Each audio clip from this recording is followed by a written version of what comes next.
You don't believe in the boogeyman? You should. The saga of Michael Myers and Laurie Strode isn't over. On October 16th, 2020, Halloween Kills. Get out of here! And on October 15th, 2021, Happy Halloween, Michael. Halloween Ends.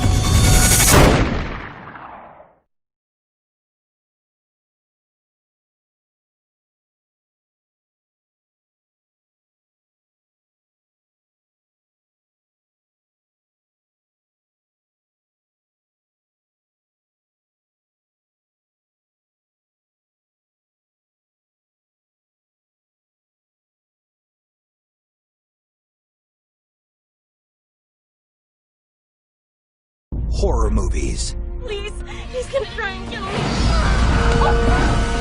Watching them is one thing, surviving them is another. There are certain rules that one must abide by in order to successfully survive a horror movie. You can never have sex. You can never drink or do drugs. Never, ever, ever say that. I'll be right back. Then along came a film that surprised Hollywood, critics, and audiences by daring to defy them all. There's a formula to it. A very simple formula. We took every single rule and broke it. And introduced moviegoers to a new kind of horror movie. Starting to sound like some Wes Carpenter flick or something.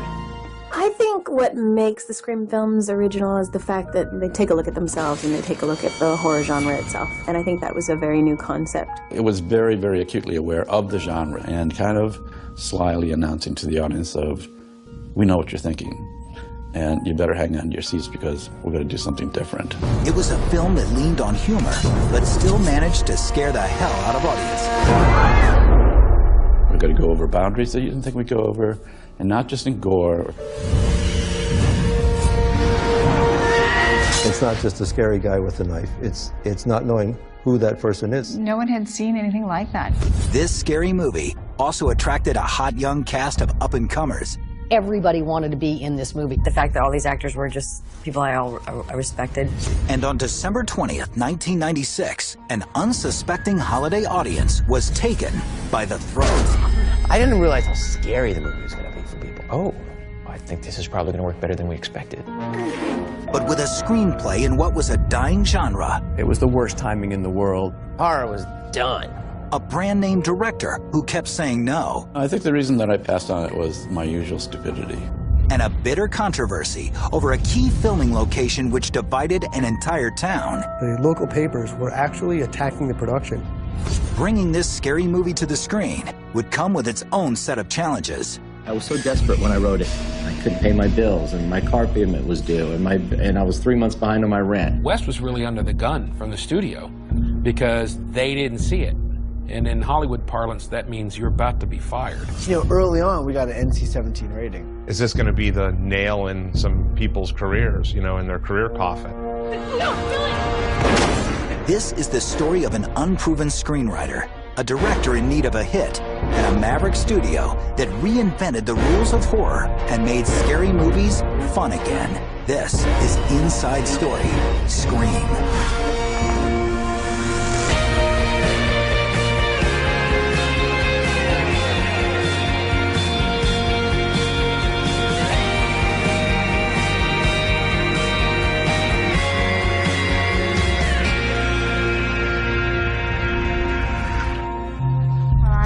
Watch a video. Really? What? Oh, just some scary movie. You like scary movies? Uh-huh. By the mid-1990s, the infamous Unabomber was finally captured. Moviegoers flocked to Independence Day. Television's hottest shows were ER and Seinfeld.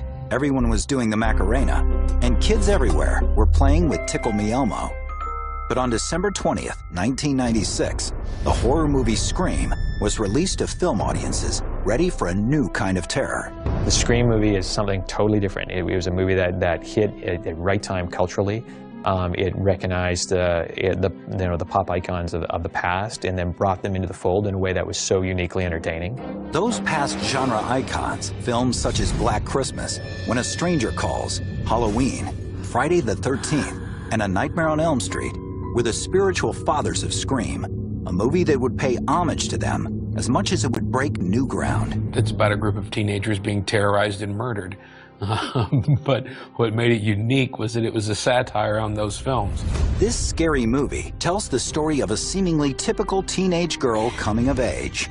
She's surrounded by a close group of friends.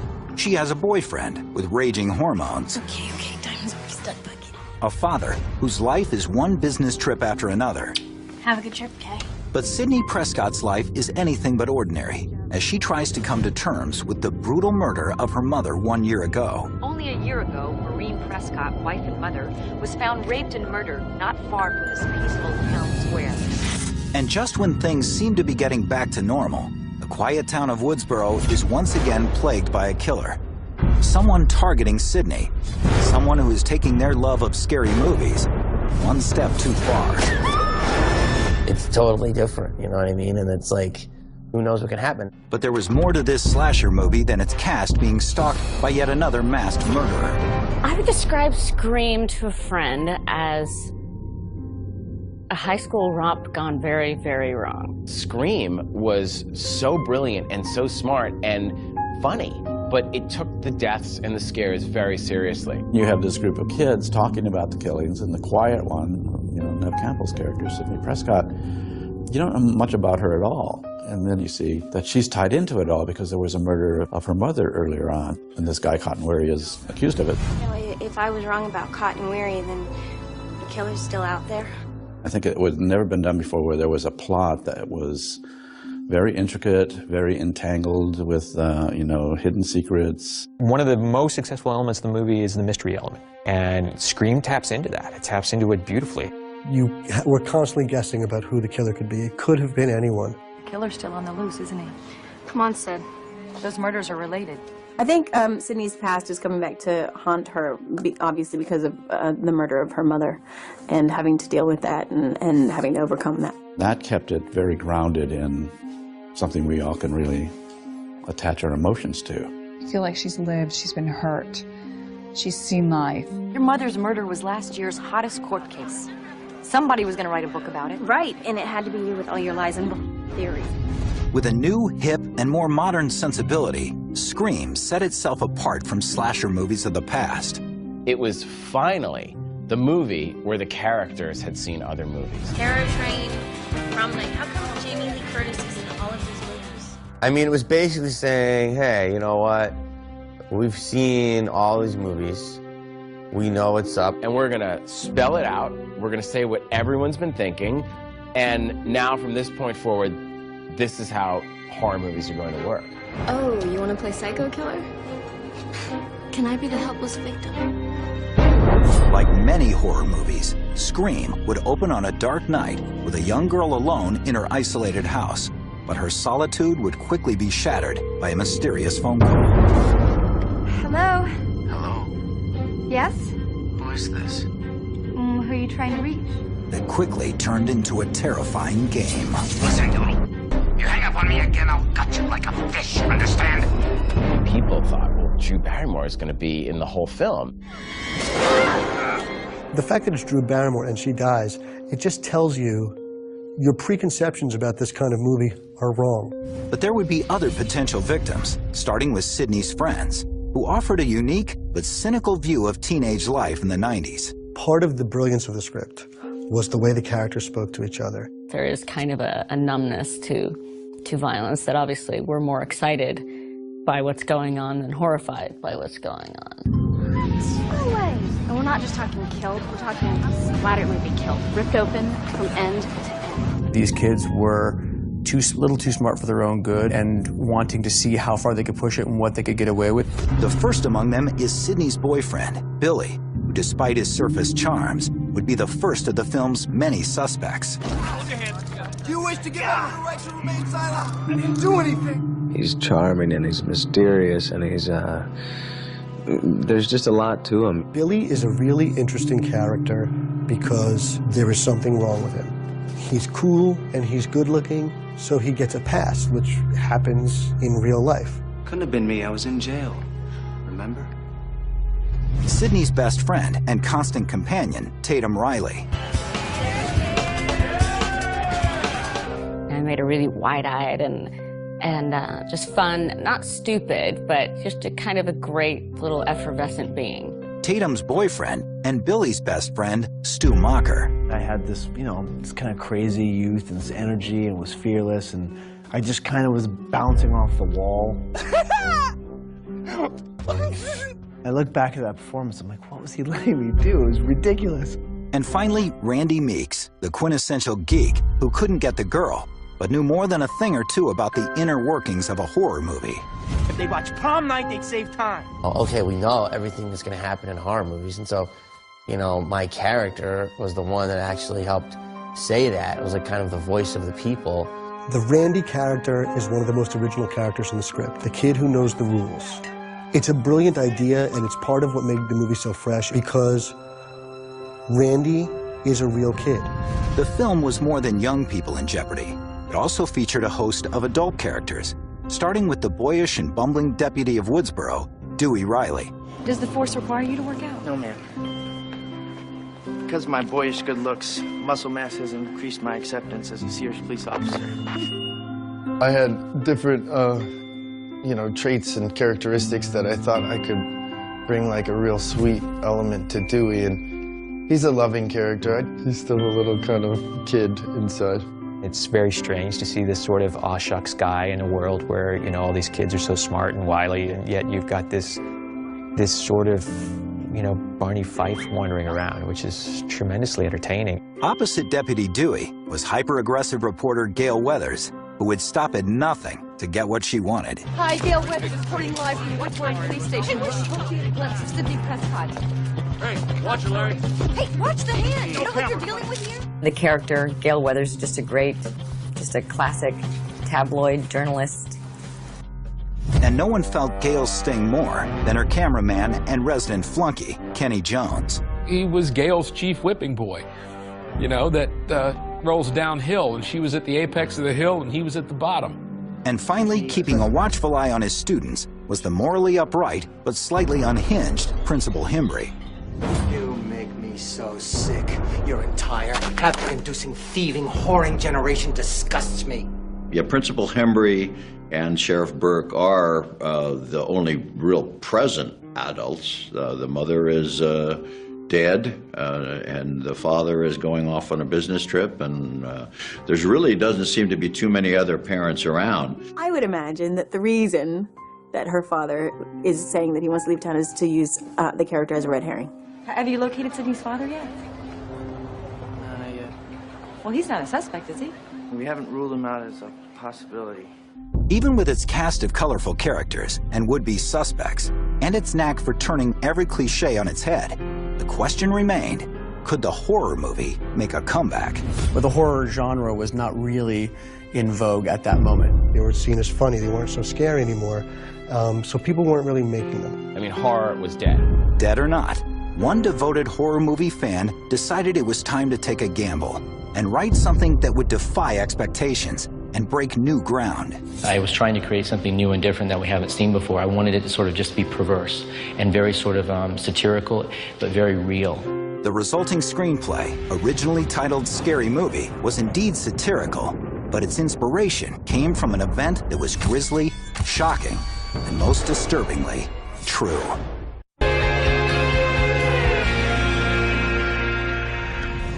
Scary night, isn't it? With the murders and all, it's like right out of a horror movie or something. By the mid-1990s, audiences had grown tired of the played-out formula of typical teen horror movies, popularized by lackluster sequels and inferior imitators. When even previously unstoppable horror icons such as Michael Myers, Jason Voorhees, and Freddy Krueger failed to deliver even modest box office returns, it seemed as if a staple of cinema just might fade into obscurity. Horror movies are a very specific genre, and they tend to go in cycles of what's being done at any given time. In the 80s, there was the slasher, and the slasher picture really became the kind of horror movie. Starting with Halloween, and then you had your Friday the 13th, your Nightmare on Elm Street, and then House on Sorority Row, and all those kinds of movies. those movies had kind of played themselves out. The lead characters, the killers, were kind of being seen as a joke. They were seen as funny. They weren't so scary anymore. I'll get you, my pretty, and your little soul, too! Maybe just that it was at a time when the horror genre was not doing very well. So people weren't really making them. No one was doing it. By the mid-90s, the horror genre was truly dead. It seemed as though the film industry and audiences were prepared to let the typical stalk and slash horror film rest in peace. Against this backdrop, one devout fan of the genre, 25-year-old Kevin Williamson, was desperately seeking to gain a foothold in the film business. Kevin had been kind of in town working at, relatively minor writing jobs. This was sort of the beginning of his career. He hadn't written a lot of things before this. After struggling to find work as an actor in New York City, Kevin Williamson's first attempt at crafting a screenplay came after making the move to Hollywood in 1991. But it would take 4 long years before Williamson would get his first break as a writer. I read Kevin's very first script, Killing Mrs. Tingle, which I just thought was remarkable. Great characters, amazing dialogue. He really had a gift.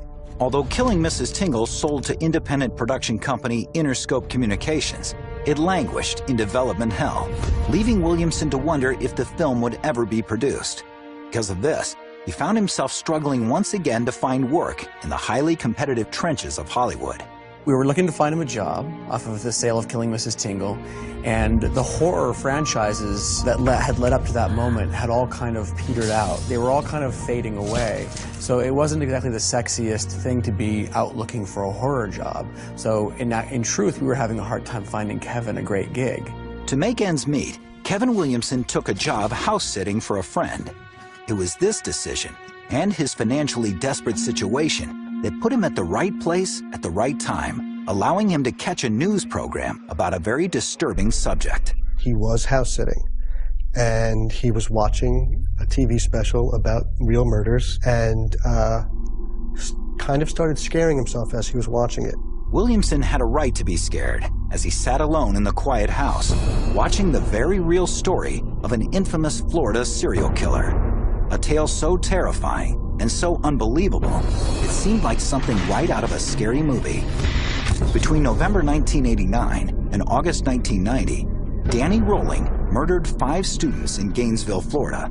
Local media dubbed him the Gainesville Ripper. Her body was also posed and her head was left on a shelf, as though to shock whomever walked into the scene. Rolling would break into the apartments and dormitories of unsuspecting college students, torturing, decapitating, sexually assaulting, and mutilating his victims, posing them grotesquely to highlight the chaos and carnage he had caused.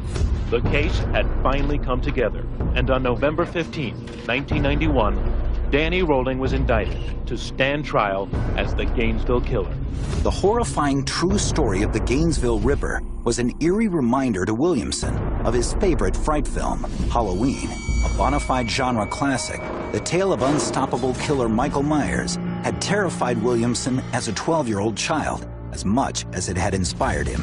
The great thing about Kevin is he'd seen every horror movie, and for him, Halloween was the seminal movie. He loves Halloween, and he loves the genre, and he has that wicked sense of humor. He had called a friend, I guess, to kind of help him feel more relaxed. Instead, they ended up talking about scary movies and what's your favorite scary movie and all that. What's your favorite scary movie? I don't know. You have to have a favorite. What comes to mind? Halloween. The one with the guy in the white mask who walks around and stalks babysitters. And that was the genesis of what eventually became Scream. From that one frightening night, an idea for a new kind of horror movie was born, one that would rely on the conventions of the horror movies Williamson had loved as a boy. The story came to him quickly. And I went off to the desert for 3 days and locked myself in a room, and I pounded it out. Literally went to Palm Springs and wrote the script for Scary Movie, which is remarkable. I thought someone else is going to come along and make a scary movie or make a teenage movie, and I'm going to, and I'm going to have missed my chance. And there was another, even more compelling reason for his urgency. I was so desperate when I wrote it. I couldn't pay my bills, and my car payment was due, and I was 3 months behind on my rent. He just let himself go and write it the way he thought, and I think that's always the key to a really great script.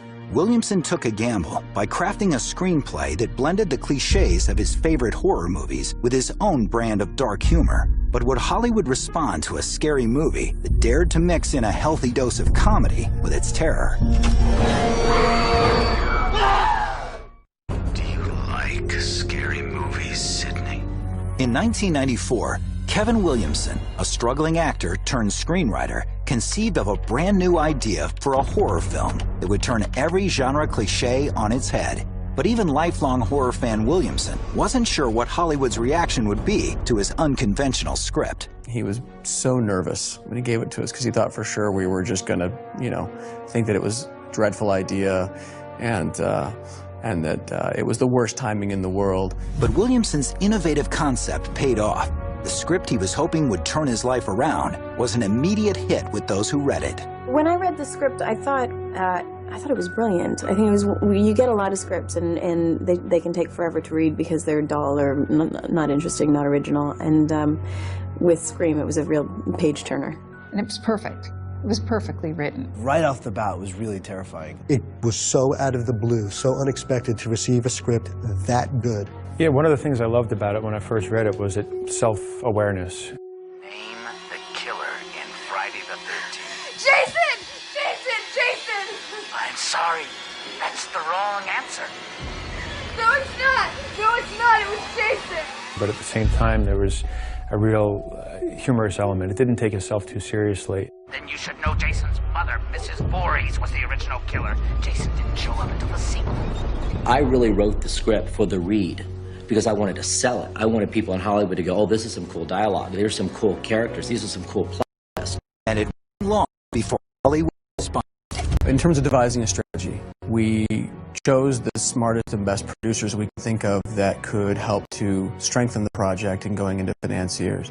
By the end of the day, there was 4 or 5 people bidding on it. Everyone else had called and said, we like it, we're going to buy it, but we hadn't heard from Miramax yet. Williamson and his agents were hoping for a call from the boldest brothers of independent film, Bob and Harvey Weinstein, whose studio, Miramax Films, had already blazed a Hollywood trail with a string of Oscar-winning films, such as Pulp Fiction, The English Patient, and Slade. As luck would have it, Bob Weinstein had recently begun a new upstart division that would focus solely on genre fare. He called his sister company, which had already acquired the rights to the Hellraiser and Halloween franchises, Dimension Films. I had told the people that were working for me the kind of movie that I was looking for, something that would be different than just the rest. And I had an assistant named Richard Potter. And I remember one day calling me up and says, I think I just read the script that you described.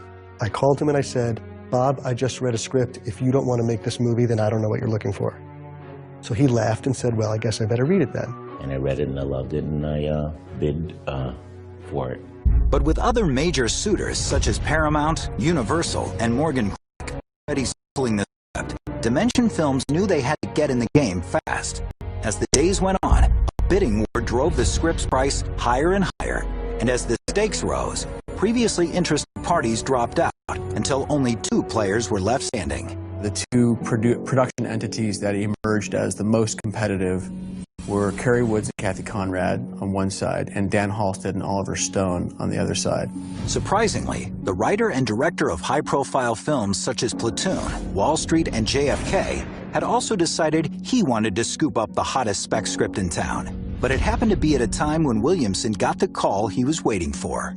The next morning, it was like 9 o'clock in the morning, we got a call from Miramax. So, it's saying, okay, Bob read it, he loved it, he wants to buy it, how much? How much would become an important question when it came time to decide which buyer would ultimately make Scary Movie. There is a bidding war that when our offer comes in, it is not as high as some of the other offers. And the decision to accept one of those offers could only come from Kevin Williamson. Bob understood it. Bob loved the genre. I mean, Halloween was one of his favorite movies. It was one of my favorite movies. We bonded instantly. He's like the Quentin Tarantino of like filmology when it comes to every reference and every character that ever was in a horror movie. By acquiring the hottest spec script in town, Dimension Films solidified their future as a major player in the world of genre movies.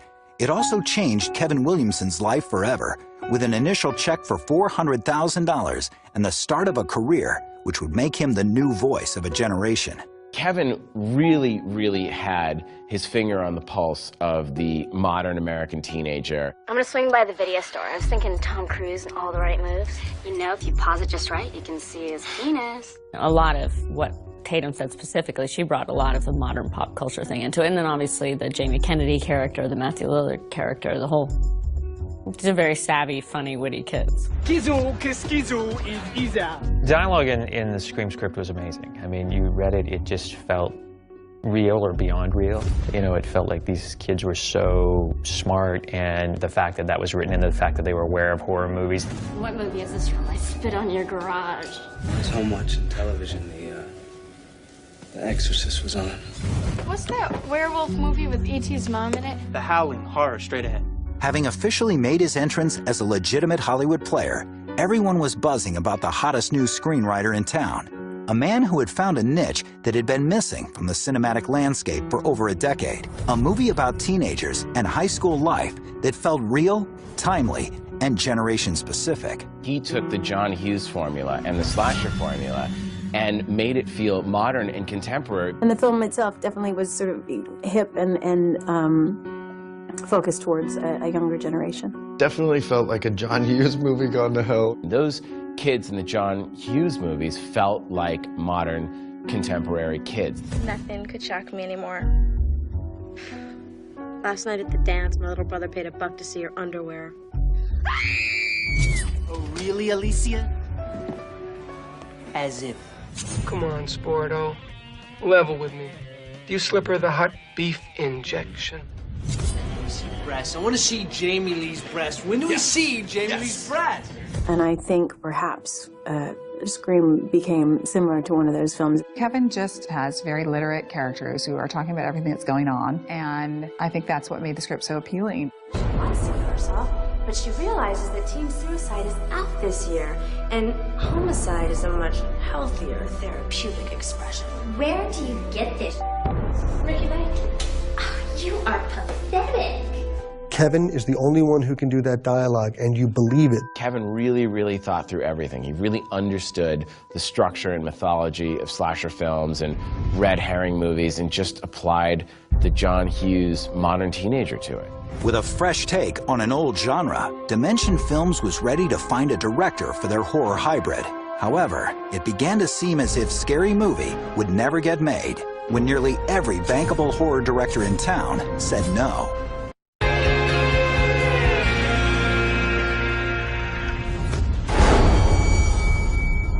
We know you're not the killer. Huh? Kevin Williamson's Scary Movie was a script that took Hollywood by storm, putting the hot young writer on the fast track to success. But the production faced a major hurdle, finding a director who could successfully blend the satirical elements of the screenplay with spine-tingling horror. And the first person that came into our minds was Wes Craven. I mean, when you think about the first Nightmare on Elm Street, if that's the only movie you watch, you see that this guy can scare you. Why Wes? Well, he's the best there is. So I figured if we're going to make our first Dimension movie, why not go with the best?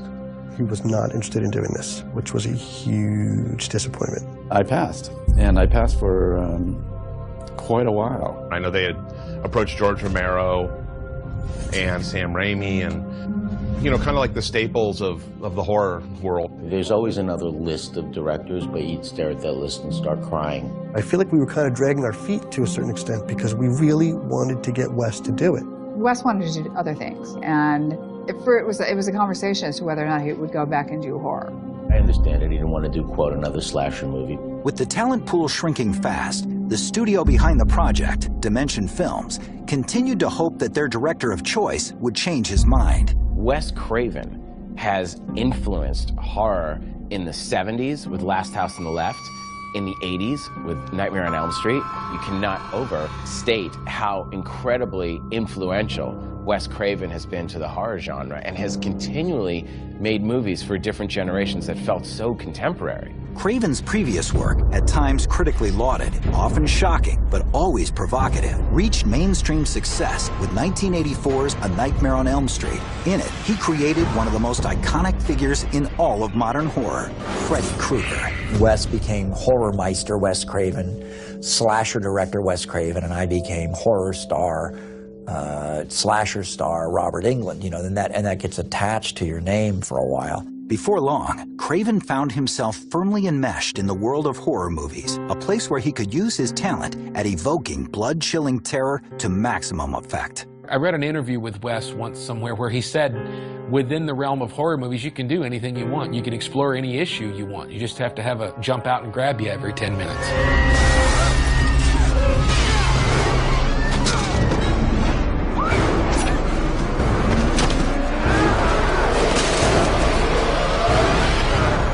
I think people would imagine, because of the films that he makes, that he would be really twisted in some way. Of course he is, in some way. But he's also just a really lovely energy, really wonderful, really calm, a great director, a great leader, and people love to work with him. When you meet Wes, it's pretty shocking, because you expect someone who's like a little creepier, and he's so intelligent and soft-spoken and just kind, because you're like, wow, you know, what's going on behind those sweet eyes that has such darkness and crazy?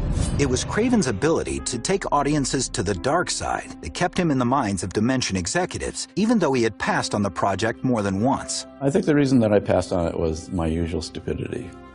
You know, just I have this long, career-long ambivalence towards doing genre films, and I don't want to sound like prissy, but there is an element to the genre that is can be said to be misogynistic, for instance, and always carving up girls. And there's a part of me that feels like, how much longer do you want to do this? The answer came after a certain young movie star showed interest in the project, a move which enticed Craven to seriously reconsider dipping his toe back into the bloody waters that made him famous. It was Bob that came to me and said, and I've got Drew Barrymore attached. I said, Drew Barrymore wants to be in a horror film? She likes it. Getting Drew Barrymore in Scream was a huge deal. While Drew was obviously famous at the time, and a star at the time, she had not yet become the megastar that she is now. Despite the attachment of Barrymore, Craven was still not so quick to dismiss his initial concerns. I think it was actually the opening section in the writing, just the sort of tormenting of a girl for 15 minutes and then having her killed and disemboweled. And I just said, well, do I want to do this again? What's this going to do to my karma? In the end, it was the words of a young fan that solved the director's moral dilemma. A little kid, I think 12 years old, somewhere around there, coming to me and saying, you should do a real movie again, because you've been doing, your movies are getting softer and softer. And that just stuck with me. And I was, you know, look, you've been fighting this whole career, but the movies you've made that have really been important have crossed the boundaries of decency and are scary because they are ruthless. And I called up Bob Weinstein and I said, you know, if that job is still open, I'll take it. We, you know, sat down and over a period of time, I think he came to see what it could be. Drew Barrymore played a big role in getting Wes to take another look at the project and see what it really was. He said yes, and we were all thrilled, and it took off. When he came on board, we knew we had something. With a genre-bending script, a Hollywood starlet in the lead, and their first-choice director officially on board, the film was finally beginning to take shape. Everything seemed to be going according to plan, until the day Drew Barrymore came up with a radical idea, one that was either uniquely inspired or one that could completely derail the project. The question now became, would Wes Craven's scary movie ever see the light of day? Don't worry, you'll find out soon enough, I promise. In 1995, screenwriting newcomer Kevin Williamson wrote a script that combined teenagers, terror, and humor in a way no one had before, attracting upstart genre studio Dimension Films, and after a few false starts, famed horror director Wes Craven. With the key elements in place behind the camera, Craven's next goal was to cast the movie with stars plucked from the world of film and television, But first, the production had to deal with a major blow. Drew Barrymore, the star who was attached to play the lead role of Sydney, had a last-minute and very unexpected change of heart. And about 5 or 6 weeks till we were to shoot in prep, she changed her mind. What does she want to do? She wants to just be in the opening. I remember Drew actually telling us, the audience will think, because I'm Drew Barrymore, that I'll survive this movie and I get killed in the first, 5 minutes of the film. We were not happy at all, but, we were on board. And I almost said, okay, that's it, I'm out of here. I think for a minute there, Wes thought about quitting. But he didn't quit. Rather, Craven and his team adjusted to Barrymore's bold new idea. She loved that opening sequence. You never told me your name. Why do you want to know my name? I want to know who I'm looking at. It was such a canny decision. She worked for 5 days, and she made a niche in cinematic history for her genre films in that 5 days of incredible work. And even though Drew Barrymore would no longer be playing the lead, the producers and Wes Craven quickly realized that losing their star didn't mean losing her star power. With Drew being attached, that's really what got the rest of the cast into it. The phones were ringing off the hook. Everybody wanted to be in this movie. So our casting sessions were fantastic. They were great. Those early casting sessions would begin with the search for an actress to fill Barrymore's shoes in the role of the film's heroine, Sidney Prescott, a character that combined intelligence and strength with real vulnerability. It goes back to, the classic Scream Queen. I mean, Sigourney Weaver in Alien, Jamie Lee Curtis in Halloween. There's numerous other actresses that they had screen tested. Alicia Wood came in, Brittany Murphy came in, Reese Witherspoon never actually came in, but her name was certainly in consideration. The role of Sidney would ultimately go to an actress who'd already cast a spell over teen audiences in the 1996 cult favorite, The Craft, and who is currently a staple on a hit weekly television show. And I remember Nev was on Party of Five. That show was really starting to blow up. The camera pans to a desk against the wall where Sidney Prescott, a young girl of 17, sits, her face glued to the computer monitor in front of her. I was at a place in my career was very new. I had done Party of Five, and that had hit in the first year, and I'd done The Craft. She just had a perfect combination of the innocence that you needed, but the strength of that girl who was going to be able to... When we saw Nev Campbell, there was no question. So who are you? The question isn't, who am I? The question is, where am I? So where are you? Your front porch. Scream was really the first lead that I'd been up for in a film, and was called in and did a big audition, and I think I had several callbacks. That's enough. Sub bucket out of here. Do you see what you do to me? Do you know what my dad will do to you? You just believed her as this teenage girl, this vulnerable teenage girl. Everyone in the room when we watched it was like, that's Sidney.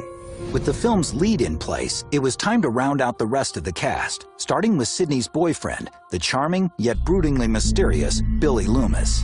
The Billy Loomis character, his name even is a tip of the hat to the Halloween movies, which were a big influence on Kevin. Sam Loomis is the character that Donald Pleasance played in the Halloween movies. So we're looking at the part of Billy. It was so hard to find the perfect, handsome guy. There suddenly was this buzz about this kid named Skeet Ulrich. He reminded Wes certainly of when he cast Johnny Depp in Nightmare on Elm Street.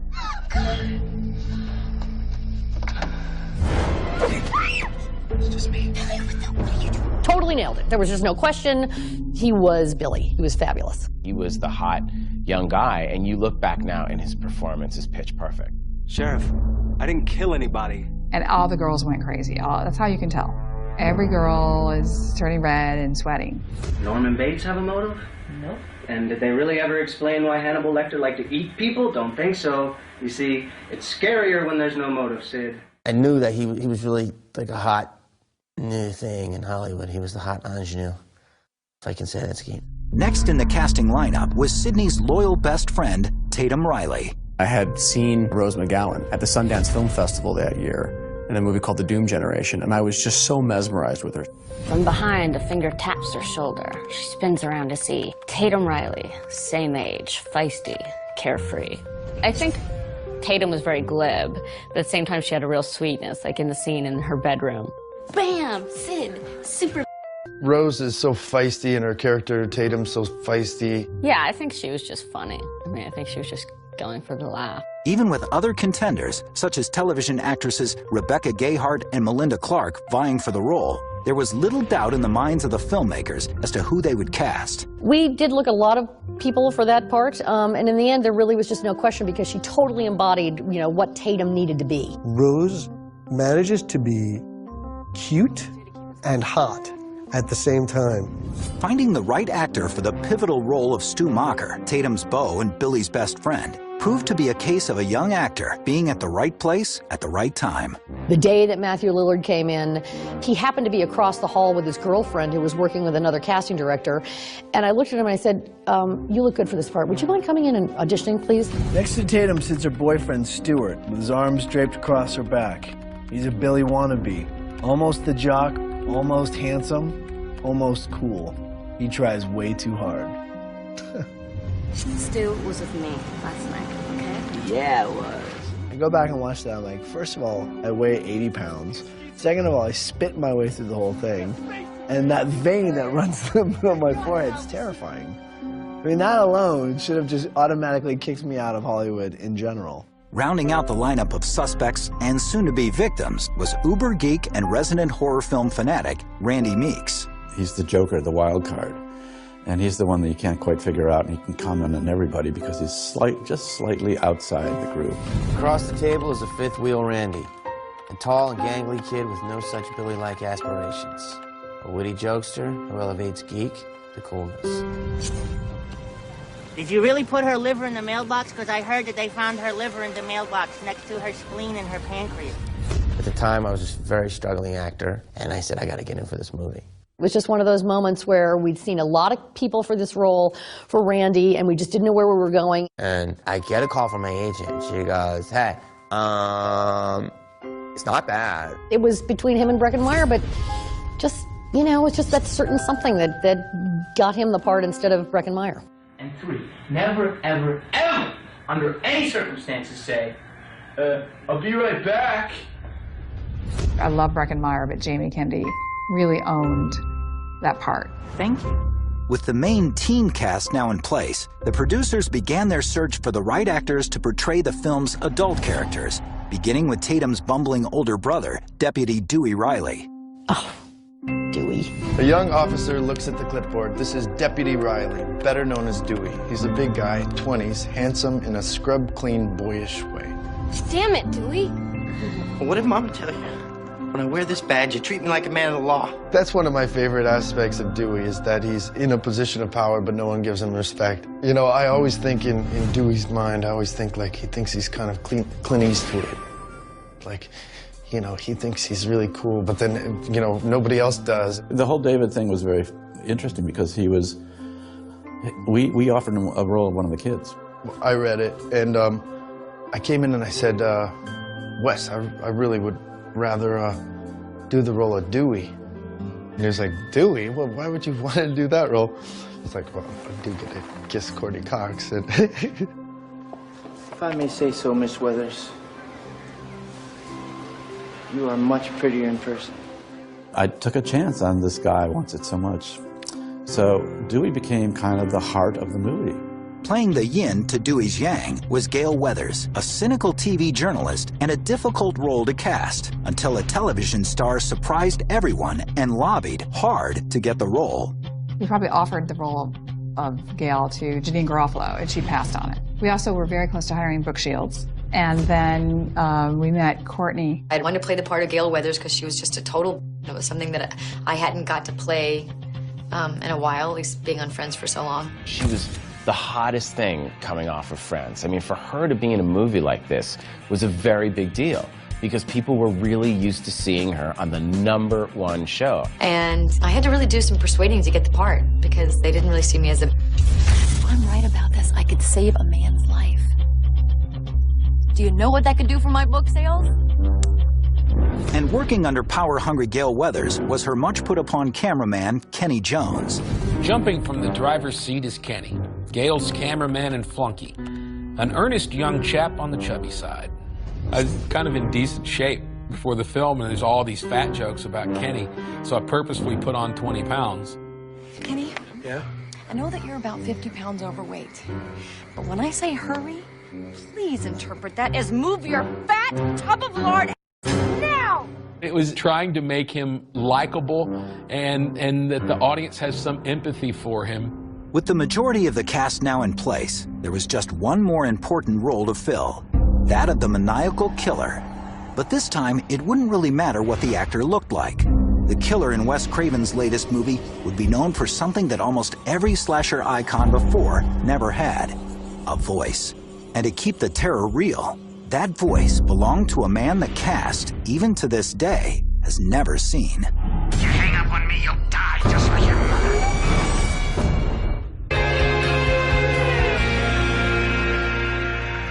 With casting for Wes Craven's new horror film nearly complete, the search was on to fill the final critical role, that of the masked, knife-wielding killer. Like many of the murderers from horror movies past, Ghostface would be played on screen by a Hollywood stuntman. But the threatening voice of the killer would be brought to life by another unseen actor. Do you want to die, Sidney? Roger Jackson, the perfect voiceover artist. His voice is just creepy and menacing enough. You hear that voice, it still gives you chills. I was hired to play the scene with Drew Barrymore. And the intention at that time was that I was going to play the scenes and they would dub a voice in later. I think Roger brought a real intelligence and, creepiness, probably much more intelligent than we had planned on. It was not only his intelligence and creepiness that won the veteran voice actor the role, but his ability to completely terrify the actors he was playing against. In truth, though Jackson only played the voice of the killer, he actually was on set and on the phone during each take, but kept completely hidden from the actors, which only added to the character's frightening mystique. Well, that's actually an interesting thing. Wes did not let the actors see who was doing the voice. It was always a point to keep us separate because my job is to frighten them during the filming. There is no monster as frightening as the one you create in your own imagination. I think it was a really great choice of Wes's to not have any of the actors actually meet Roger, because I think it helped us all to stay in character and not be so familiar with him as a person. The question isn't, who am I? The question is, where am I? But it wasn't just physical proximity to his on-screen victims that made Ghostface menacing. It was his voice, cleverly enhanced by an electronic handheld device that further allowed the killer to disguise his identity. Called Guess How I'm Gonna Die! The voice box was, one of the smartest, most clever gimmicks, because that, hello, Sidney. It's kind of in Saw, you hear, I want to play a game. I want to play a game. The idea that anyone could be the killer, but just by putting on the costume and using the voice box, was so scary because you didn't know who it was. The next step in the creation of Ghostface was to find the right look to match the menacing voice. A task which seemed simple enough, but became a source of creative frustration for the filmmakers and effects artists. The script just says Ghostface. We had no idea what that looks like. Okay, that's fantastic on the page, but how do you translate that into something visual? Wes had to shoot the movie, so obviously it came into his mind, what does this guy look like? Even some of the most gifted special effects artists in Hollywood were at a loss to find the right face for the film's iconic killer. I know that they had a lot of people drawing pictures of scary things. Witches, goblins, monsters, vampires, and they would send them to Wes. Either Wes liked them or didn't like them. Remember, we had our first production meeting, and I took all the sketches with me and showed Wes, and he's like, maybe this one, but I don't know. So we had our art department making up masks, and we're getting closer and closer to the time to shoot. Everything that we saw just didn't look good. It wasn't right. It didn't carry any weight. Just none of them, to me, looked like the right mask. Once again, it was being at the right place at the right time that presented Craven with a solution. So we were scouting, and we ended up scouting in the house where they shot Shadow of a Doubt. In that house is where I found the ghost face. There's a woman who was older, and her kids were grown up and had moved out. And I went upstairs. It was like her son's bedroom, and the ghost mask was sitting there.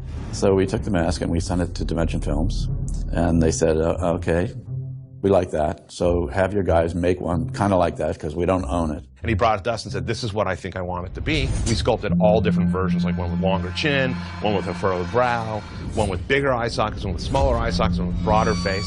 We sculpted and resculpted and resculpted and resculpted. And none of the masks were looking good.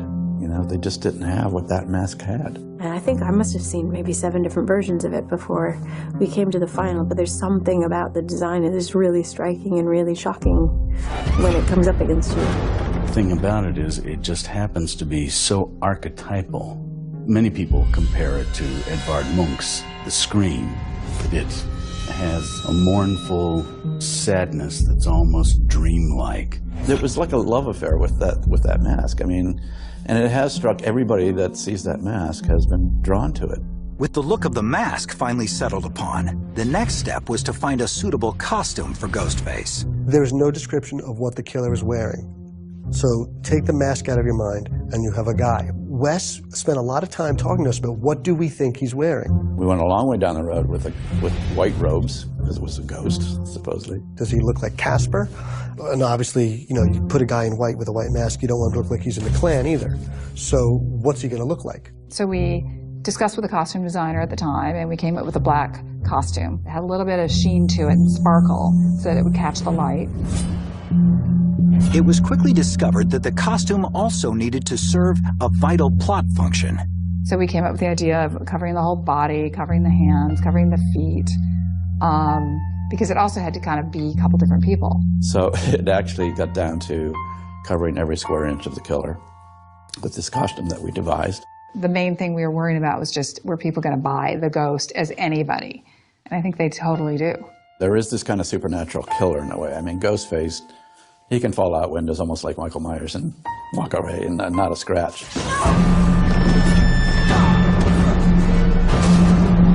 There's never a bruise on the face from the fights that Ghostface gets in. The face, anybody can put that on, which I think is one of the things that makes the Scream movie scarier, is that it could be anybody. And they're using this persona, this white, blank, Ghostface, emotionless thing, as this way to rip you to pieces. Underneath the mask, underneath the monster that is out there, that horrible Ghostface killer is us. And I think that is, to me, the most important thing that we all have to do as human beings is stop externalizing evil and look inside of ourselves. I am the darkness that exists in the mind of all people. I am not one person. I exist across the spectrum of the human psyche, and I will find a way to you.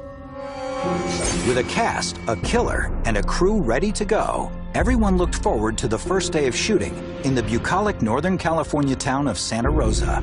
But actors and crew members who thought the peaceful surroundings meant a trouble-free shoot were in for a major surprise when all hell broke loose over the script and the filmmakers found themselves in the middle of a political firefight. In the spring of 1996, Studio Dimension Films and veteran horror director Wes Craven were ready to bring Kevin Williamson's genre-bending screenplay Scary Movie to life. But first, they needed to find the right location to stand in for the film's pastoral community of Woodsboro, the place where all of the movie's terror would be unleashed. The location of where the film was to be shot was, I thought, critical. And we went up to the wine country, and Scott did. It was back when I was thinking, as a loyal Californian, I have to shoot in California. Miramax wanted to do this movie for $15 million, and they didn't want to do it in California. It was going to be too expensive. And they said, well, we want you to shoot in Vancouver because it's going to save us $1 million. It's a beautiful place, but it's not American. And then we went to Santa Rosa, and, it's all there. It seemed it just fit. The Healdsburg town square, the small town atmosphere, the houses. And it was one of those times where I've taken kind of a tough stand. And I remember going to Bob's office in New York and saying, I think this is very important. And somebody in Bob or Harvey's office said, that's fine, instead of Wes Craven's Scary Movie. We'll just do Joe Blow's Scary Movie. Okay, there goes a great job. And one of the Weinstein said, all right, his name is worth $3 million, go get him. And went back up and he said, well, if it's that important, okay, fine. No, so it was that close. With the location dispute behind him, Wes Craven began scouting into picturesque Northern California wine country, finally settling on the beautiful town of Santa Rosa. For Craven and his team, one location in particular caught their attention. There was a beautiful high school in Santa Rosa that they seemed to be very film friendly. Santa Rosa High School had actually been used in film before. It's the high school in Francis Ford Coppola's Peggy Sue Got Married. And that was one of the big selling points about going to Santa Rosa was, here we have this high school and it seems perfect. It seems the best for production. I wanted very much that very, very American feel to it, so that's how we ended up there. But the reception the filmmakers received was not as inviting as the location's rolling green hills. Although the high school's administration had initially welcomed the cast and crew, it was the Santa Rosa City School Board that had the final say, and they were less than enthused. The principal and everybody else there was extremely excited about it, so that was totally a positive experience. So we went weeks and weeks into pre-production, and then very close to the time we were going to shoot, the school board said, oh, wait a minute, you got to shoot there, let us read the script. When we had our first presentation, we were told that it was a spoof, a comedy, and what we read was not. They read the script and were completely affronted by it, just thought it was despicable and should not be allowed in their high school, and pulled the contract. The board had an opinion at the time. They didn't really want to glorify violence against children. And you have to remember, that was a sensitive period of time for Sonoma County. The production's timing coincided with the tragedy of Polly Klaas, a case that gained national attention. On October 1st, 1993, 12-year-old Polly was kidnapped at knife point from her mother's home during a slumber party. She was later found murdered, having been strangled by her abductor, Richard Allen Davis. And the trial was just starting against Davis, who was the murderer. This had a great impact upon the feelings of our community, and there was a lot of raw nerves about it, as I recall. And basically what they did is they had a big town hall, and everyone was allowed to say their piece. And so one citizen after the other would come up and give their opinion as to whether or not we should shoot there. It was a vocal crowd that greeted school district directors tonight, along with not one, but two long lines of people ready to comment on the controversy. The entire scientific community has reached a consensus that violent viewing is harmful for people. It's most harmful for young people. Those opposed to the movie cited the violence expected to be associated with the horror flick as a reason for banning the film crew from campus. The thing that needs to be understood, though, is the decision to not allow the Wes Craven production here was not based on people's views of morality or the content of his film. It was based on the disruption of the educational program. And then they voted. And they voted us out. In retrospect, I can understand the trauma that was on that area because of that case, but they were very harsh. We were treated like scum. I don't draw any judgment upon his work. I think he's a talented and brilliant guy. It's just a game we didn't want to play, and we weren't interested in pursuing it. I did put in the end credits, and no thanks whatsoever to the Santa Rosa School Board. I guess he got his last word in on us, and maybe appropriately so. Craven and his crew ultimately solved their location issue when they were invited to shoot the film's high school sequences at a local community center in the neighboring town of Sonoma. It had been a high school, and it didn't fall into the jurisdiction of any of the school boards, so we could pay to use it, and that ended up being the high school. And we put the big sign, Woodboro sign up over the thing and put some lockers in the hallways. The next location to lock down was to be the home of Tatum and Dewey Riley, which turned out to be near two other homes that had already earned their own film pedigree. Across the street from Tatum's house, Rose McGowan's house, was the Pollyanna house. And then next door, across the side street, is the house that was used in Alfred Hitchcock's Shadow of a Doubt. With its filming locations finally secured, production of Wes Craven's Scary Movie officially began on April 15th, 1996. Action! The first 5 days of photography in Scream was the opening Drew Barrymore sequence. The character Casey you were so with her, making her Jiffy Pop and Home Alone. She's vulnerable. She thinks she's safe because she's in her home. That whole opening with Drew was meant to start in a completely innocent way and get heavier and heavier and heavier. And I love the elements that sort of tied it to, when a stranger calls, that creepy guy on the phone. Why haven't you checked the children? It's something of a cultural icon. All you have to say is, We've traced the call. It's coming from inside the house. and everyone would know what you were talking about. But the idea that you could now do that to somebody with a cell phone and that they're wandering around your house looking at you is terrifying. Like the frightening film that inspired it, the terror threatening the young girl was just a phone call away. And voice actor Roger Jackson's job was to provide the menace that would make Drew Barrymore's performance seem very, very real. It's my job to try and scare the hell out of them. A lot of what she did at full tilt, screaming, running around on her bare feet, that was all for real. She found it. She brought it. I mean, people thought, well, Drew Barrymore is going to be in the whole film, and it suddenly was this almost a psycho switch where he just dispenses of her so quickly. I cried when, Drew Barrymore gets stabbed. I thought her performance was magnificent. It was so powerful, and Drew did such an amazing job with it. I had such a great time working with her that, it turned out to be one of the best things on my reel, so to speak. But despite Wes Craven's confidence, he still had to prove his vision of the film to the studio. I know as those dailies were coming in, there was concern on part of the studio that it wasn't going to be scary, that it wasn't being shot the way they had hoped it would have been shot. I know they were putting all sorts of pressure on Wes and everything like that. And in Hollywood parlance, that means you're about to be fired. There was a lot of things in the beginning that could have made the ship sink. Bob hated the ghost mask. And we shot the entire Drew Barrymore scene with it. I didn't think that the audiences would be scared about it, but shows you what I know. It's difficult, because you have a lot of cooks in the kitchen. So the filmmakers set out to prove to the studio the opening sequence and the look of the film's ghost-faced killer would indeed work. We immediately cut it as fast as we could and sent 13 minutes of work print to Bob Weinstein and Dimension Films in New York. I believe their immediate response was, oh my God, we were so wrong. This is brilliant. Whatever you need, everything changed based on that opening 13 minutes. It's really a testament to Wes. I mean, having a strong vision, and he really put himself out there. With the first scenes complete, Wes Craven led his cast and crew onward, but nothing could prepare them for what would end up being the longest, most grueling, and bloodiest night in horror movie history. Right there. In the spring of 1996, production on Scary Movie was moving forward, despite a bitter fight with the local school board over permission to film in the local high school. In addition, actress Drew Barrymore had opted out of playing the lead role, choosing instead to portray the slasher film's first on-screen victim. While these hurdles were behind them, director Wes Craven and his team faced yet another challenge, shooting the film's climactic and blood-drenched 42-minute finale.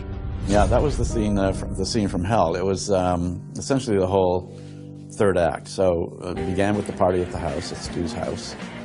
And since it didn't change locations, it all was lumped under, scene 118A, B, C, D, up through the alphabet. That just became kind of a joke that we survived scene 118. It was called People Live, People Die. It just kind of seemed endless that we were up at this house and just night after night. That was where, Billy and Sid made love. That was where Randy gave his rules of horror. That was where Stu and Gail showed up. And it just went on and on and on. We were at that location forever. Shot over a grueling 21-night schedule, the film's last act would see the end of many of its most memorable characters, beginning with Sidney's loyal best friend, Tatum. It was wet every night, cold, wet, and Rose McGowan, she was cold. And to this day, I get asked if I had some sort of a prosthetic in my chest, which I didn't even know was possible. I had no idea what was going on, but it became very popular with boys. Her breasts were very, very taut. It was cold there when we were shooting. I mean, it was very nipply. I know, good, huh? But McGowan had more pressing concerns, such as her character's impending death scene. It was really fun killing Rose McGowan, but the only problem, she said she couldn't scream. So that took a lot of work, because she was getting killed in the garage door. They actually had to nail me to the inside of the garage door so I wouldn't fall through. And I have bruises from hanging and screaming and going up and down and up and down. I did find that I can, in fact, fit through doggy doors. She got through. It was amazing. She got much farther through than we thought she would.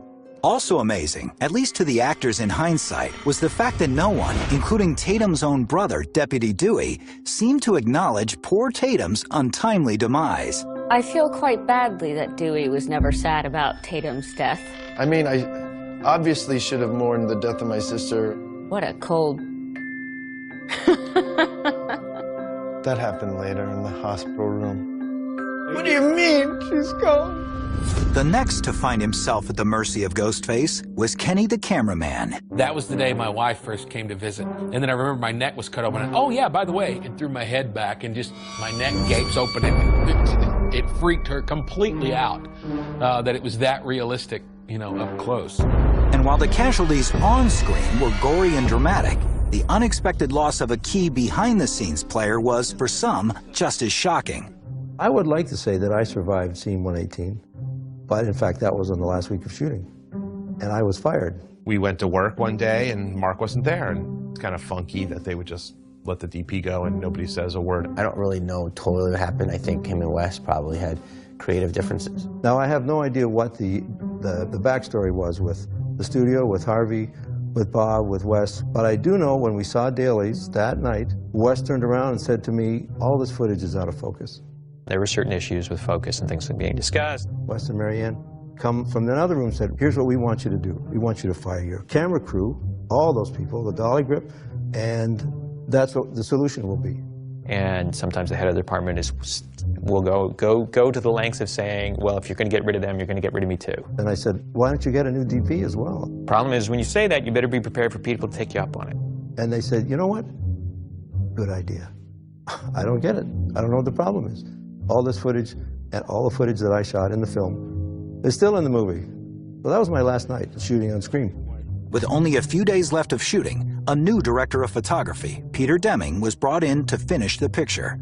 Now, Craven and his crew prepared to deliver the film's final revelation, the unmasking of Ghostface and the shocking reveal of the killer's identity. I thought the reveal was brilliant. I think it was unexpected for audiences. It's one of those moments where you want to just walk up to the writer and shake his hand and go, you've done something no one thought of before. I mean, I've sat in a full audience of that movie and was blown away by hearing people trying to figure out who it was. You know, I think when you watch a film like this, it's the whodunit, and most often you're just trying to figure out who the one person is. The great red herring is that, of course, there's not one killer. There are two. Surprise, Sidney. That's why he can be in all these places at once, because it's two people.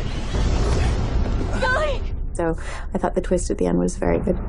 Why are you doing this? It's all part of the game, Sidney. It's called Guess How I'm Gonna Die! I always thought of it as Captain Hook and Smee in Peter Pan. You know, you have this devilish kind of leader who's charismatic and beautiful and everyone, you know, follows him, but he's got this little sidekick and he'll do anything. They have this sort of dynamic duo quality.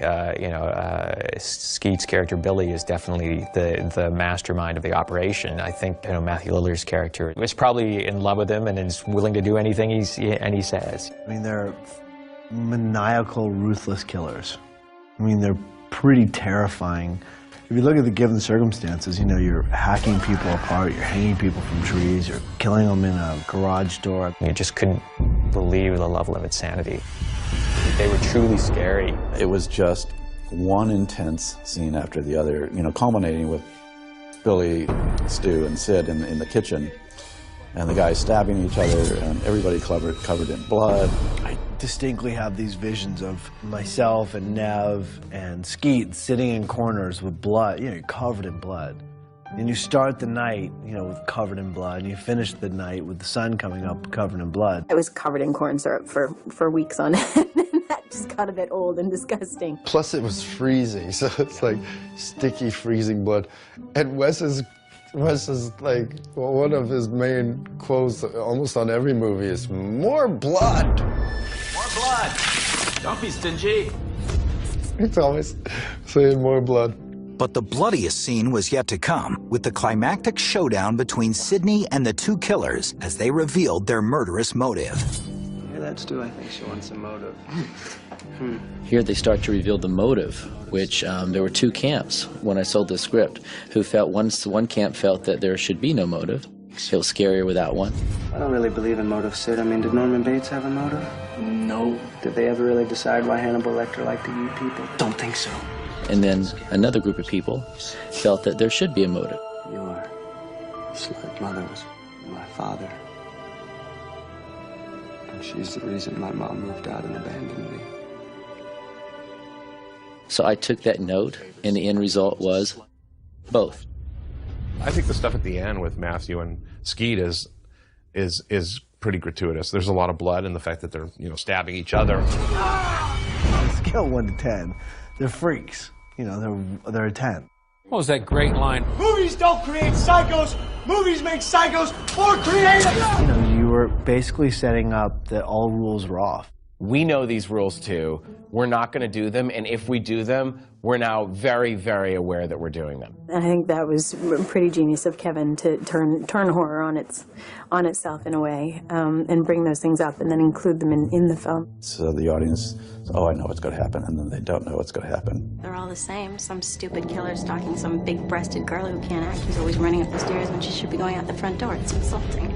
Of course, then when the killer attacks, she does exactly that. I think there's also something fun about audience members sitting and watching someone do something really stupid and going, no, don't do it, don't jump up, don't go up the stairs. And so I think it was fun for us to actually admit that and then carry it through.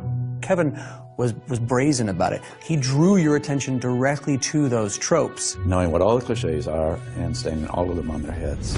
Who's there? I'm calling the police. You should never say who's there. Don't you watch scary movies? It's a death wish. They've been around for so long, and characters that started doing the same thing over and over again. Don't go outside. No, it's a weird sound. I have to go outside and get killed, Is anybody out there? Somebody there? You guys doing something I shouldn't see?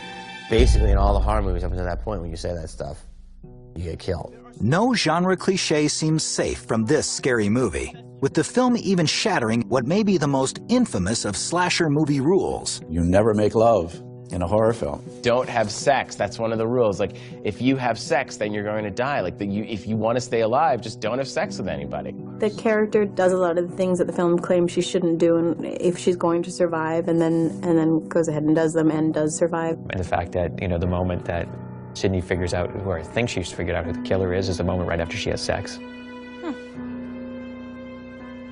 Although Sidney Prescott would ultimately prevail over her homicidal tormentors, the film would find time to turn one more horror cliche on its head. Careful. This is the moment when the supposedly dead killer comes back to life for one last scare. Not in my movie.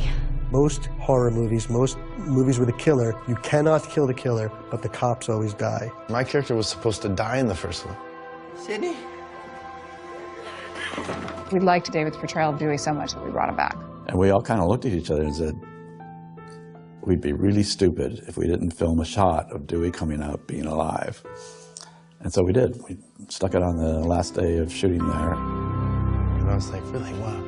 And then it's completely changed my life. That decision on the set at that time is just kind of unbelievable. Having survived a grueling 21-night shoot in what many cast and crew dubbed the longest night in horror history, the film finally wrapped on June 8, 1996, much to the delight and relief of Craven, his crew, and especially the cast. I think by the end of it, we were all very relieved to be finished. I think the actors went out and literally put all their wardrobe in a pile and burned it. And we had t-shirts made, I survived scene 118. Although the cast was set free and most of the crew had survived scene 118, the directors' battles were far from over. When the MPAA, Hollywood's Film Rating Association, weighed in, Craven was blindsided yet again, this time in the form of an NC-17 rating, a feature film's kiss of death.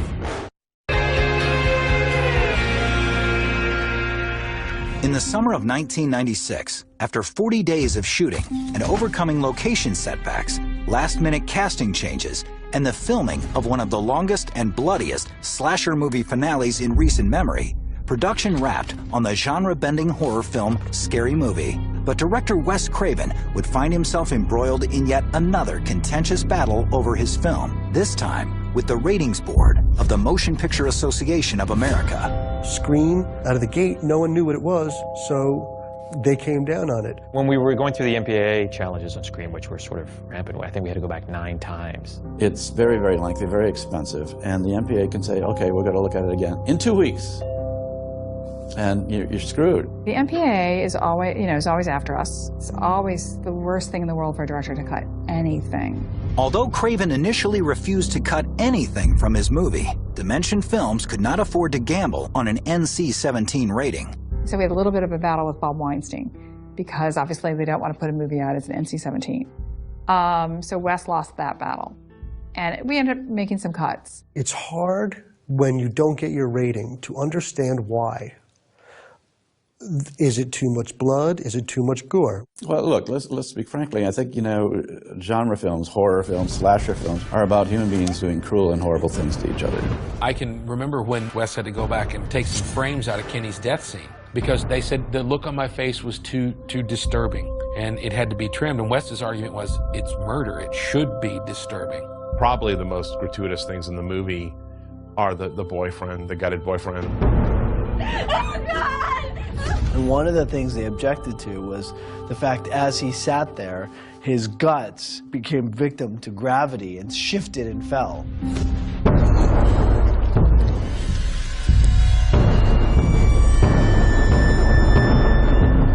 Tatum's death was one of the big MPAA challenges. We went back several times on that and how much we could show of her actually getting crushed in the garage door.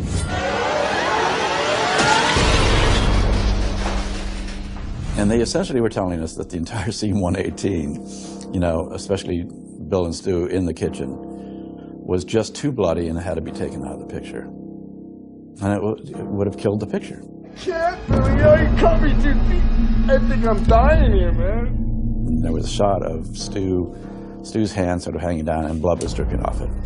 And I think the MPAA said, okay, that's moving blood. We don't allow moving blood, so cut that short. So we cut that short. But Craven's cuts did not land him any closer to getting the R rating he needed. It went on for weeks, and you're always in a situation where your budget is disappearing. You're at the end of post-production.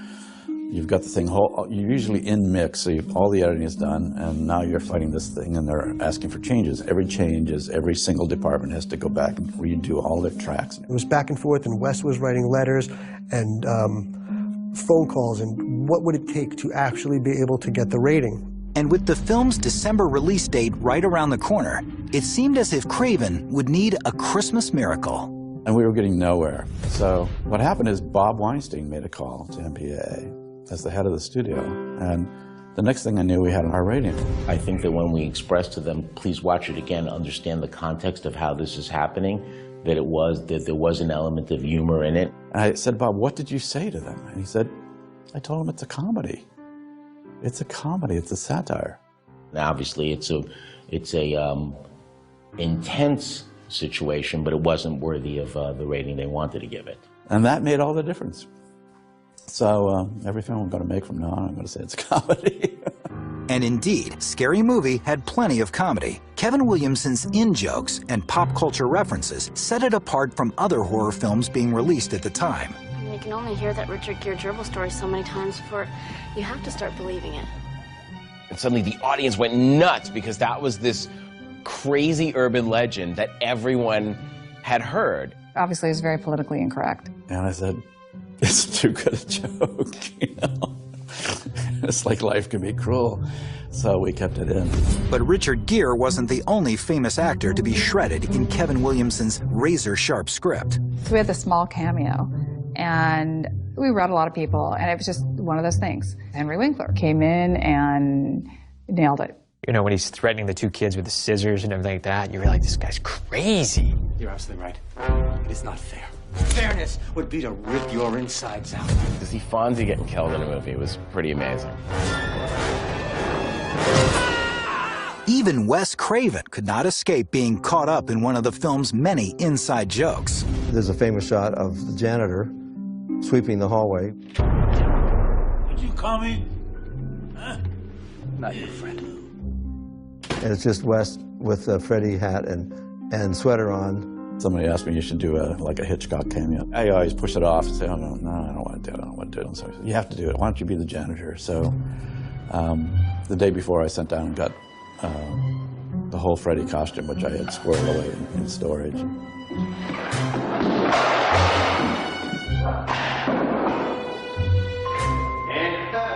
I felt ridiculous in there, but you know, we put it in there, and people seem to like it. So what can I say? With its self-conscious jokes and inside references, Kevin Williamson's title, Scary Movie, seemed to be perfect, but not everyone agreed. I said, you've got the wrong title. And he said, why? And I said, it's a scary, terror-filled movie with elements of comedy. The original title of Scream was Scary Movie, and we all loved it. And then we heard that Bob wanted to call it Scream. We were not happy at all that they changed the title. You know, it was a mandate. It was absolutely a mandate from Bob and Harvey. We changed the title. Michael Jackson had a song out, and Harvey's listening to it, and of course the song was Scream. So I called them up, and I said, guys, we've got the title, Scream. And when that came out of his mouth, it was like there was a moment of silence. Everyone was like, yes, that's the title of the movie. That was one of the places where Bob prevailed, thank God. When you see the Scream movies now, that they ever could have been called something else is amazing. They are Scream. With a completed film, an R rating, and a new title, Wes Craven's Scream was finally ready to be unleashed on moviegoers. But one pressing question remained. Would audiences be willing to line up for a slasher film during what many deem the most wonderful time of the year? On December 20th, 1996, at the height of the holiday movie season, a slasher film that combined horror and dark humor was unleashed on the public. That film was Wes Craven's Scream. What Bob said is, you know, nobody comes out with horror films at Christmas, and all of a sudden, I felt it would be the perfect programming. I said, what does a teenager go see during Christmas? What, do they take Christmas off? Bob, that's when everybody goes to see family films. He says, exactly. So the horror audience has nothing to see. So there was the idea to say, great, you know what, let's go against the grain and let's build the audience from there. And lo and behold, he puts it out at Christmas. Everybody was thinking that we're doomed. Variety, 4 weeks before we came out, called us DOA. While the film earned $6.4 million in its opening weekend, it was hardly the early Christmas present everybody had been hoping for. I got the numbers in the first weekend, and it was like, okay. I said, that's it. People were writing Wes Craven's washed up, which I get about every 10 years. We went to see our movie, and there was nobody in the audience. Do you want to die, Sydney? I thought, oh, you know, we didn't nail it, we didn't get it, it's not going to make a lot of money. Despite early critical pans and a less than spectacular opening, Scream began to show signs of life. There was something special happening. The second week, it made about the same. No drop. I can't emphasize what a big deal that is. No drop. Third weekend, up higher than the first weekend. Everybody went, wow. And then bang, it took off. While audiences were shocked and delighted by the film, so too were the cast and filmmakers by Scream's rise to success. It was like word of mouth. Once that happened, I was like, uh-oh, we're on to something. It was the picture that just would not quit. It was just like, wow, this movie is really the little scary movie engine that could. And then it just kept going and going and going until it made, you know, $5 billion or whatever. The film eventually brought in a final tally of $103 million in the United States, staying in theaters an astounding 31 weeks. The movie held the record for a long time as the highest grossing horror movie of all time. The movie made over $100 million and cost 16, so it's pretty good math. Scream, a film that reinvigorated the horror genre, not only broke box office records, it even won Best Film at the 1997 MTV Movie Awards. Clearly, the film was connecting with its audience in a powerful way. You know, it was something you'd never seen before. That's, I think, one of the reasons why the movie did so well at the time. I knew it was going to be a really good movie as soon as he buried that knife into her chest. This one hit at the right time in the right place with the right cast. Scream certainly will be seen as the iconic horror movie of the 90s. And I think, like, sometimes that just happens with certain movies. You run into a moment where things come together at the perfect time, and you got a great director, amazing writer, great crew and cast. And then you kind of capture lightning in a bottle. While the on-screen chemistry of the cast was undeniably part of audiences' love affair with Scream, The off-camera experience was having the same effect on two of its co-stars. I'm sorry. I'm on duty. Wes had sort of like a, you know, a get-together. I immediately went up to her and started flirting with her. Courtney, I'm David, I'm playing Dewey. She goes, yeah, I've heard about you. I said, oh, really? I've heard about you, too. I think Courtney initially was like, yeah, he's cute, but this guy's nuts, you know. I'm like, she's a good actress, because I really believe that her character is falling for him. It was immediately, we were off to the sort of flirtation races. And while life was looking bright for the cast and crew of Scream, it also left the door wide open for other studios and filmmakers to cash in on the horror movie's sudden success. The Scream movies were truly an adrenaline shot to the heart of horror. The horror genre just came back, you know, came back very powerfully. There's been a slew of horror films that have come out after Scream. The studio sort of jumped on the bandwagon and started to make a lot of films and realized that audiences were really looking for that. I think Scream was definitely the catalyst for all these other movies, you know, like Valentine or I Know What You Did Last Summer. Urban Legend was another one. There was a bunch of them coming out. Scream became so heavily imitated, it almost became a parody to have kids referencing other movies. You know the part in scary movies where somebody does something really stupid and everybody hates them for it? This is it. You know, that's the curse of when you do something new and original. But the top spot of all horror slasher films still belonged to Scream. And Ghostface would go on to terrorize Sydney and her friends twice more in Scream 2 and Scream 3, both of which turned the conventions of horror sequels on their head. Let's face it, baby, these days, you gotta have a sequel. When I read the original script of Scream, he already had the sequel mapped out. In the end of the script was a 5-page treatment for the next Scream.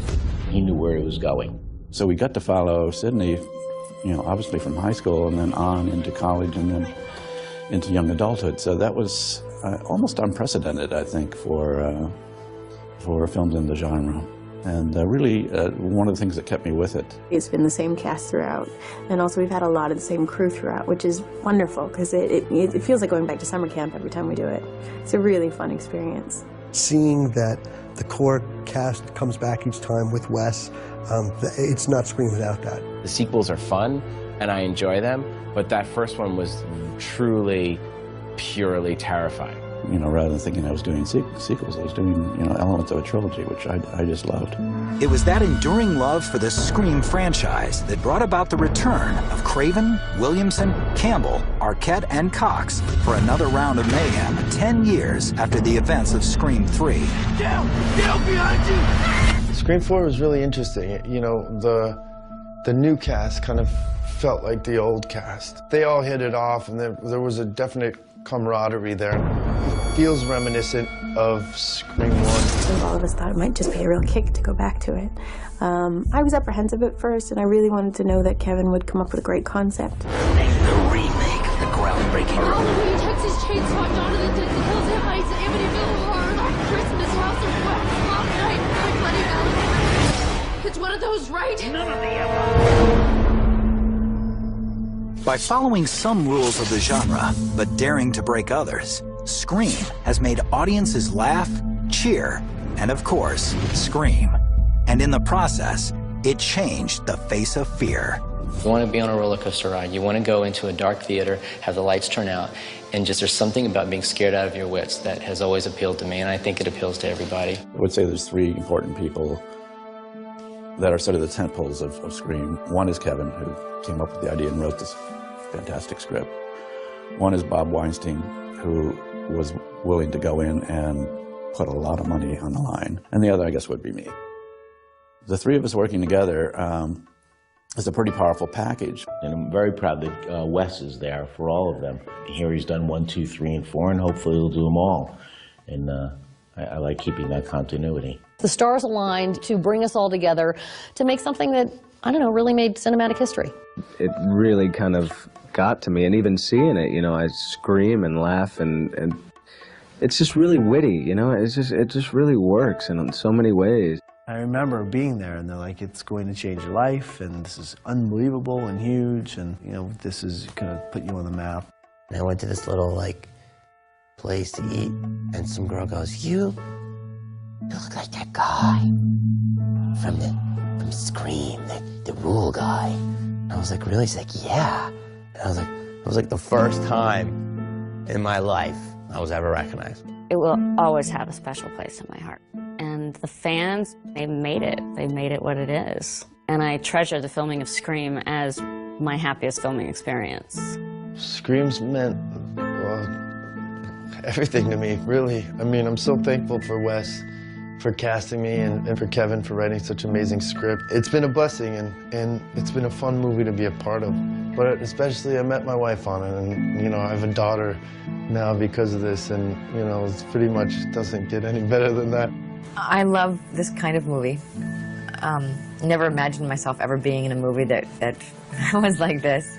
And just do something different and work with Wes Craven. There couldn't be anything better than doing a Wes Craven movie. So it was a fantastic ride, and it's been one ever since. I think Kevin Williamson wrote a brilliant script from the beginning. We managed to pull off its brilliance. I think audiences love them. I think they're highly entertaining. They were great successes. They did great things for all of our careers. They were really fun to make. Yeah, and I'm really grateful to have had them in my life.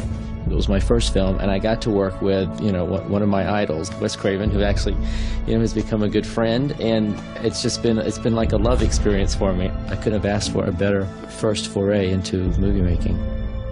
As a director, you know, it's my most successful film by far, and it has kept me in touch with a very young audience, a very smart audience, and I'll keep making them as long as it's fun. Thank you all. I love you all. And I gut you like fish.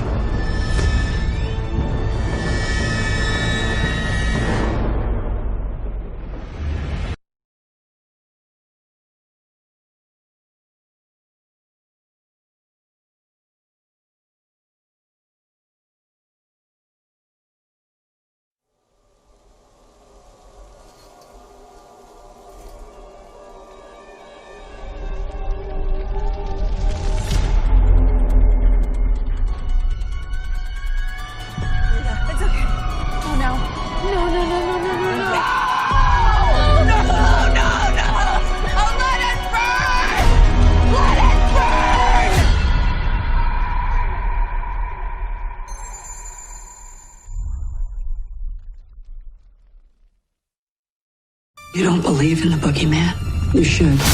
The saga of Michael Myers and Laurie Strode isn't over. On October 16th, 2020, Halloween Kills. Get out of here! And on October 15th, 2021, Happy Halloween, Michael. Halloween Ends.